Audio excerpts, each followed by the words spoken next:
Our country's earliest sugar makers were firmly rooted in their craft well before Europeans arrived.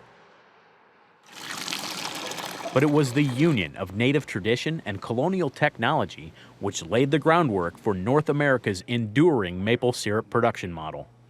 Nowhere else in the whole world does the sugar maple tree grow naturally, and we don't plant it. Out of every 5 hardwood trees in New England, 2 of them is the sugar maple tree.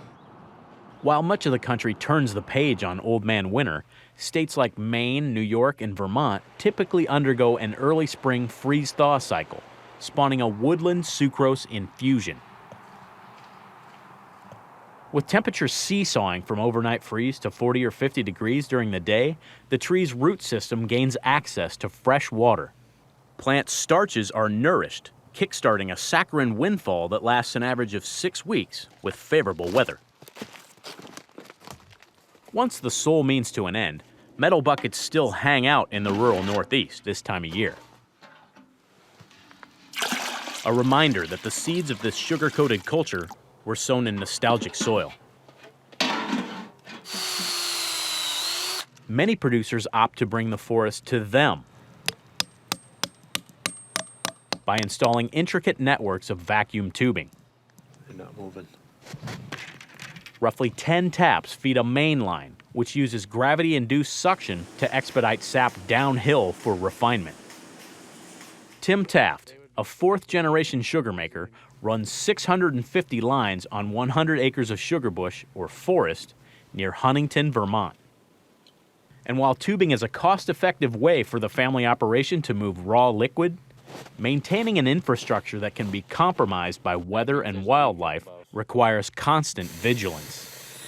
So I'm just going to re-drive this spout and fix the problem. Mother Nature has her way of keeping us under control. This year we had a really bad snowstorm, lost power for 5 days, broke a lot of tree branches. Took us somewhere around 600 man-hours to clean up the branches that were all on our lines, holding our lines down in the snow. Besides upkeep, several intensive procedures overlap in the journey from tree to barrel. Raw maple sap is approximately 98% water. But through a kind of sugar house alchemy, the balance of sucrose to water is flipped on its head. This is a reverse osmosis machine to concentrate our sap from raw sap closer to syrup where it would be ready to go in our evaporator. Boiling off excess water pushes the elixir's sugar content to nearly 70%. But 40 gallons of sap reduces to just 1 gallon of syrup. Syrup last year that we sold was $2.60 a pound, and that's a pretty fair price. Every spring, timber sugars off to transactions in over 20 states. And while the sweet stuff flows as far south as some portions of the heartland, the undisputed king of U.S. maple syrup production is Vermont. According to USDA, the Green Mountain State accounted for 40% of the over 3 million gallons of the nation's maple syrup in 2014. It's a tens of millions of dollar enterprise. It employs an ever-increasing number of people. It's attracting all kinds of entrepreneurs. It's our fastest growing ag sector in the state of Vermont. It is probably the most valuable thing you can do with your land if you got a good sugar bush to work with.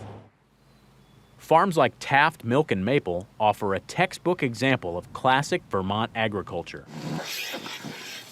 Year-round dairies with seasonal sugaring operations. But some producers have abandoned the volatility of dairy to scale up on maple alone, despite weather uncertainties and short harvest windows. Brannan Family Maple Orchards are 7th-generation sugar makers who see larger opportunities for this variety of sweetener. I think the future looks really bright. I think more people are understanding the benefits of maple. It's got a low glycemic index, so it breaks down in your body real slowly, and which is a lot better than other sugars that hype you up. So this is as natural as it gets. According to the Vermont Maple Sugar Makers Association, an industry promotion group, antioxidant levels in maple syrup exceed those of raw cabbage, tomato, and cantaloupe, while the sticky substance's vitamin and mineral levels outweigh most comparable sugars. Maple fights an uphill battle for market share with sugarcane and sugar beets, but the syrup's arch nemesis could be the offshoot of one of America's largest cash crops.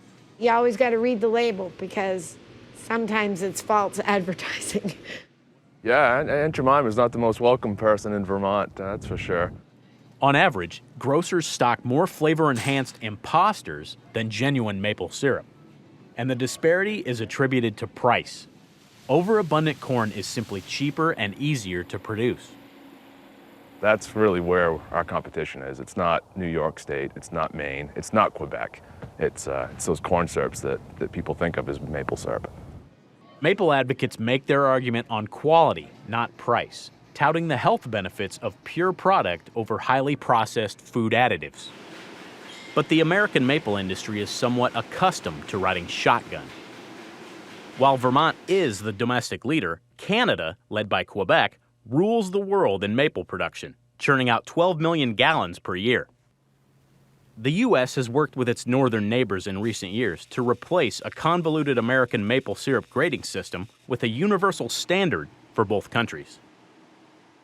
According to the Federation of Quebec Maple Syrup Producers, the province's market share has actually dropped over the past decade, from 80 to 72%, while the U.S.'s portion has increased from 16 to 23%. Strategic Reserve really helps us in Vermont because it really sets the floor for the price of syrup, and it has helped to stabilize the prices quite a bit. Canada imposes legal quotas on producers and stockpiles surpluses in its Strategic Maple Reserve in order to control supply and demand. Exchange rates offer competitors on both sides of the border advantages for moving product, but buyers value quality.